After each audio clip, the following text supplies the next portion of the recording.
All right, guys, good morning. Not morning, good afternoon. Sergeant Edward Igo, IGOE, spokesman and PIO, Sacramento County Sheriff's Office. So this all started this morning at about 9 a.m. Our communication center received a call for service over at the 9000 block of Folsom Boulevard. The caller there had stated he was just getting off work. A construction worker that was working there at the area came out to his vehicle and noticed an individual inside his vehicle. He'd broken into his vehicle. He was holding the victim's wallet and the victim's cell phone. The victim at that point tried to get his items back, and the suspect pulled a knife on him. So after robbing that individual there, he was able to flee before the victim could give us a call. Obviously, we came out to the area. By that point, he had left, but they were able to point out, that victim was able to point out that the suspect had left some personal property, what he described as like transient property out there. The deputies were able to go through that property and locate the suspect's identification that he had left there. And so now we knew who we were looking for.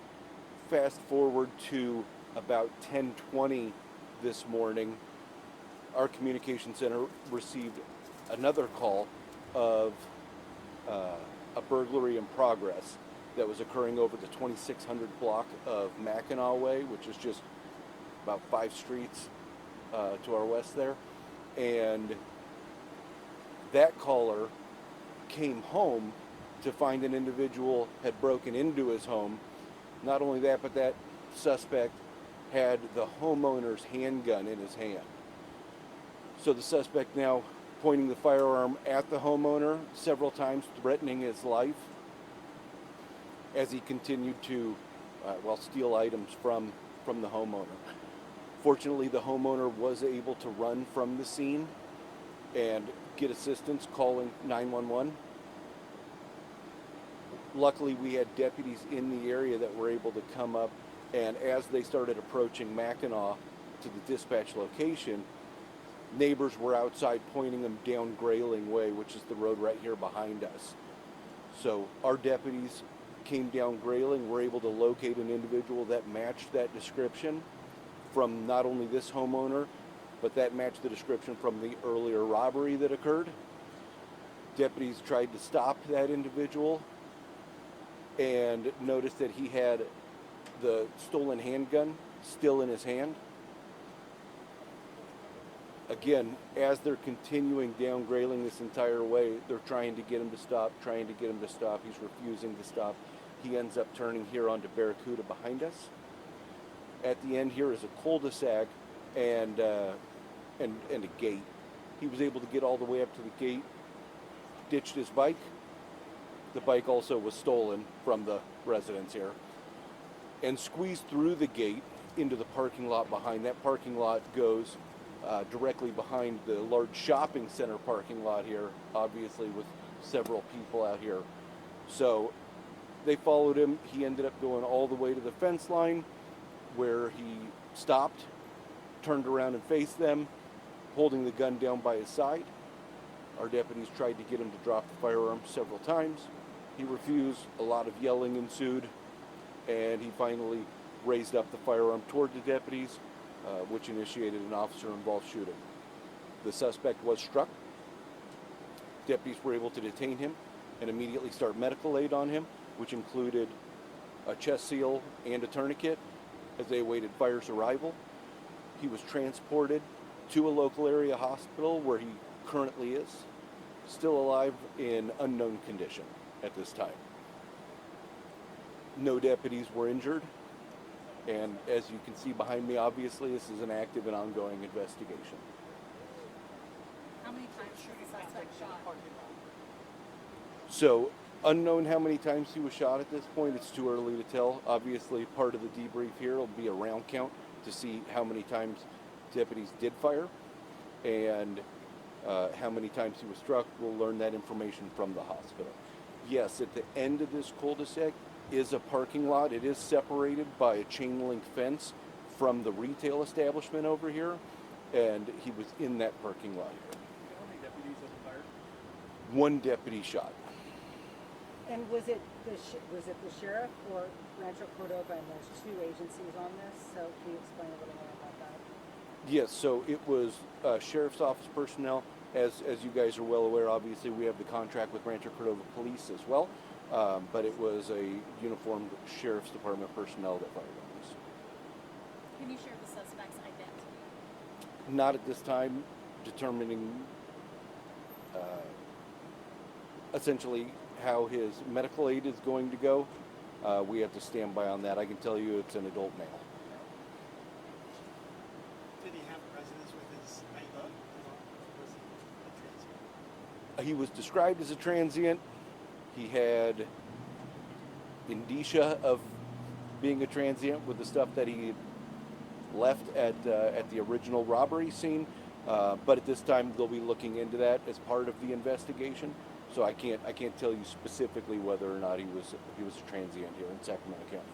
But he did get away with the first victim's items, his wallet and his items. And cell phone.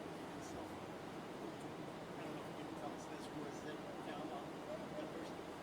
That I don't know. We do know that he had the stolen bike, and we've obtained video showing that. Was he wielding that gun while being chased by police? He had the firearm in his hand as he was riding the bicycle. Do we know if that firearm was locked up, kept safe, anything like that? I know it was locked up in an individual's home, and he stole it. This suspect who had a gun in his hand, how much of a dangerous situation does the deputies in when they're chasing them through a neighborhood like this? Well, absolutely. That's an excellent question. This is a very, very dangerous situation. Again, we have an individual that's already robbed someone at knife point, has now pointed a stolen firearm at a homeowner, his own firearm at him multiple times, threatening to kill him. From a dangerous Richter scale, this is going off the edge. We're very fortunate in this that none of our deputies were injured. Thank you, Fred. That's a great question. I don't know if this has been answered. Do you know roughly about how many shots were fired? That I don't know. I come out here and I talk to you guys just as quick as I can because you're out here melting. Did the suspect know any of the victims? As of right now, there appears to be no link, but that will also be part of the investigation. In that first theft, it's 9,000 block of 4th Boulevard? Correct. I know there's businesses around there, Yep. jewelry store near there. Is there any tie to that, or is this just a random person? No, it would appear, again, the original victim from that robbery was a construction worker that was working out there, just came out to his vehicle because he was end of his shift and noticed that he had broken into his vehicle. He had broken in, that it was unlocked, and he just checked it. I know that he had entered his vehicle. That I don't know. That's an excellent point. What's the condition of the victims? Fortunately, no victims have been reported injured at all. Obviously, everyone's shook up. One gets robbed at knife point. Another one gets his firearm pointed at him as that suspect's threatening to kill him. I would imagine that's it's an emotional day for everyone involved. But fortunately, none of them were injured. Can you talk about the agents that are here and will be going through the evidence of this scene?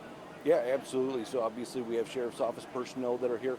Rancho Cordova units, just based on proximity, we're able to respond also to assist with us.